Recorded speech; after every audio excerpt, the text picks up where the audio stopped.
आप देख रहे हैं न्यूज नाउ 24/7 ताज़ा खबरों के लिए हमारे साथ बने रहें। हरियाणा के वरिष्ठ आईपीएस अधिकारी पूरण कुमार ने जातिगत उत्पीड़न और प्रशासनिक दबाव से परेशान होकर आत्महत्या कर ली। ये घटना न केवल हरियाणा बल्कि पूरे देश में दलित अधिकारियों और नागरिकों के लिए चिंता का विषय बन गई है।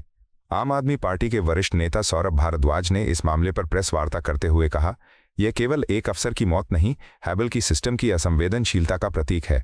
अगर एक आईपीएस अधिकारी को अपनी जाति के कारण इतना अपमान झेलना पड़ा तो आम व्यक्ति की स्थिति क्या होगी। उन्होंने केंद्र और हरियाणा सरकार से मांग की कि इस पूरे प्रकरण की एसआईटी जांच हो और दोषियों को जल्द से जल्द कड़ी सजा दी जाए। भारद्वाज ने यह भी कहा कि ये घटना सामाजिक न्याय और संवैधानिक मूल्यों पर हमला है जिसे किसी भी सूरत में बर्दाश्त नहीं किया जा सकता। पूरण कुमार की आत्महत्या ने प्रशासनिक तंत्र की कमजोरियों को उजागर किया है।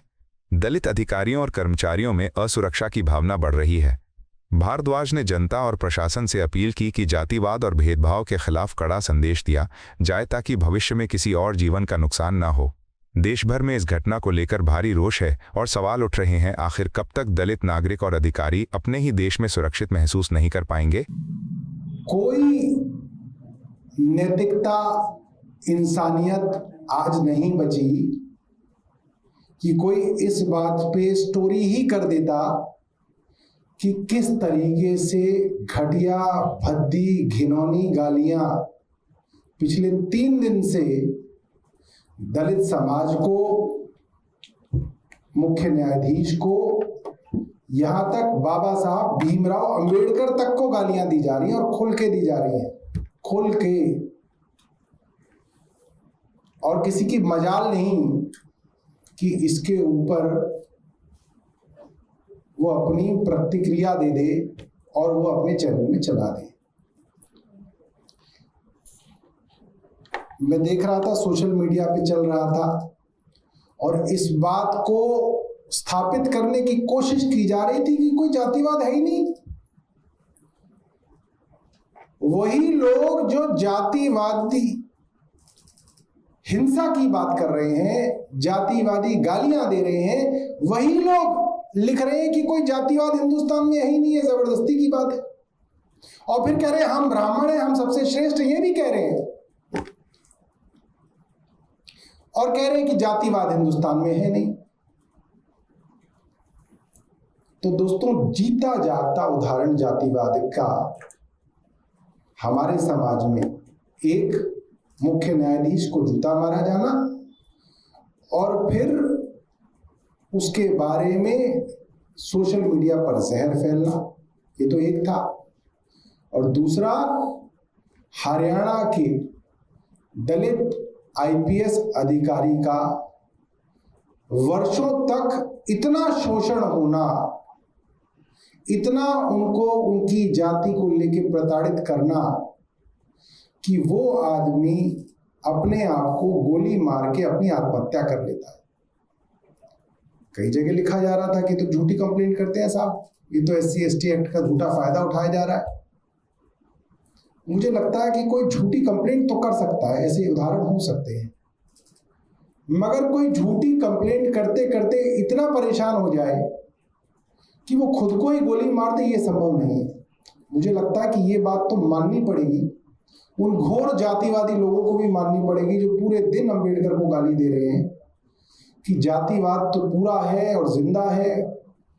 और वो लोग जो दिन रात नफरत फैला रहे हैं, दिन रात कभी धर्म के नाम पे नफरत फैला रहे हैं, कभी भाषा के नाम पे नफरत फैला रहे हैं, कभी राज्य के नाम पे नफरत फैला रहे हैं, कभी रंग के नाम पे नफरत फैला रहे हैं और कभी जाति के नाम पे नफरत फैला रहे हैं। उन लोगों को ये सोचना पड़ेगा, इस नफरत को आप कितना फैलाओगे और इस देश को आप कहां ले जाके छोड़ोगे। क्या इस नफरत का कोई अंत है? कुछ सोशल मीडिया हैंडल्स को तो पैसा दिया जाता है, उनको बाकायदा पैसा देके नफरत फैलाई जाती है। उनका तो काम है, उनके तो बीवी बच्चे मर जाएंगे अगर वो नफरती रोज ट्वीट और पोस्ट नहीं डालेंगे। उनका तो रोजी रोटी है नफरत फैलाना। मगर वो लोग जो उन ट्वीट्स को रीट्वीट कर रहे हैं, जो लोग उन पोस्ट को लाइक कर रहे हैं, शेयर कर रहे हैं, उन लोगों को सोचना चाहिए कि आज आपने इस देश को कहां पहुंचा दिया।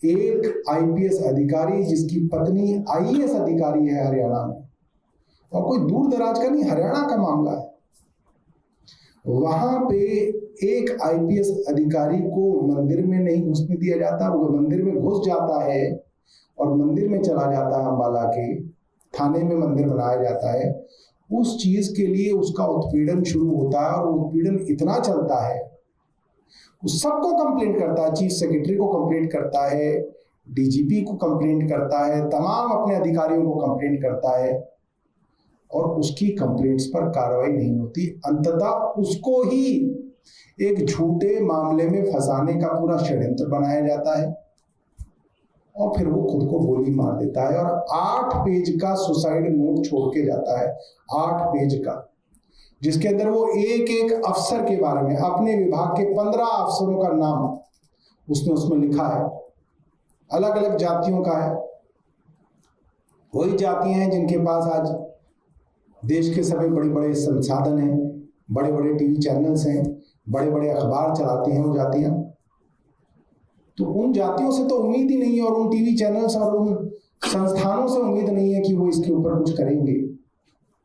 मगर जो भी लोग इस प्रेस वार्ता को यूट्यूब से, ट्विटर से, एक्स से, फेसबुक से आदि से देखेंगे, उन लोगों को सोचना चाहिए कि ये नफरत फैलाने वाले लोग कब जाके थमेंगे, क्योंकि नफरत तो फैलती जा रही है। इतनी नफरत, इतनी घृणा इस देश में जब अंग्रेज थे तब अंग्रेजों से भी नहीं थी इतनी नफरत और इतनी घृणा। तो जितनी नफरत और घृणा आज इस देश में अपने देश के नागरिकों के प्रति फैलाई जा रही है, और सरकार मौन है, केंद्र सरकार मौन है, चुप है। और मैं हैरान हूं, कोई हाई कोर्ट इसके ऊपर स्वायत्त संस्थान वो जो संज्ञान नहीं ले पा रहा। छोटी छोटी चीजों के लिए सू मोटो हाई कोर्ट जो है मामलों को उठा लेता है। कुत्ता काटने तक का मामला मुख्य न्यायाधीश या न्यायाधीश सुप्रीम कोर्ट के थे जिन्होंने स्वायत्त संज्ञान ले लिया था, अखबार में छपी खबर का। मगर शायद देश के दलित अब कुत्तों से भी गए गुजरे।